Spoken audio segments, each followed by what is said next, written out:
කරපු මෝටර රථයක් මිලදී ගැනීමේදී ඔබේ වටිනා මුදල් ආයෝජනය වන බැවින් එය සාර්ථක තීරණයක් බවට පත්කර ගැනීම සඳහා පහත කරුණු පිළිබඳව සැලකිලිමත් විය යුතුයි. පළමුවන්ම රථයේ ඉතිහාසය හා නඩත්තු වාර්තා පරීක්ෂා කිරීම අත්‍යවශ්‍යයි. අනතුරුවලට ලක් වී ඇද්ද? පෙර හිමිකරුවන් කී දෙනෙක් සිටියාද? කාලානුරූපව සේවා කිරීම සිදු කර තිබේද යන්න දැන ගැනීම වැදගත් වේ. දෙවනුව රථය භාවිත කර ඇති දුර ප්‍රමාණය සලකා බැලීම අවශ්‍යයි. අධික ලෙස භාවිත කර ඇති රථයක් වැඩි අලුත්වැඩියා අවශ්‍යතා ඇති කරයි. දෙවනුව රථයේ තාක්ෂණික තත්ත්වය සහ සක්‍රීය දෝෂ තිබේදයි පරීක්ෂා කිරීම. මේ සඳහා අත්දැකීම් සහිත කාර්මික ශිල්පියෙකුගේ සහාය ලබා ගැනීම වැදගත් වේ. සිව්වනුව රථයේ අමතර කොටස් ලබා ගැනීමේ හැකියාව සහ එහි පිළිවෙය.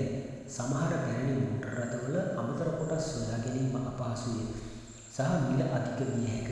අවසාන වශයෙන් රථයේ ඉන්ධන කාර්යක්ෂමතාවය සහ පරිසර හිතකාමී බව.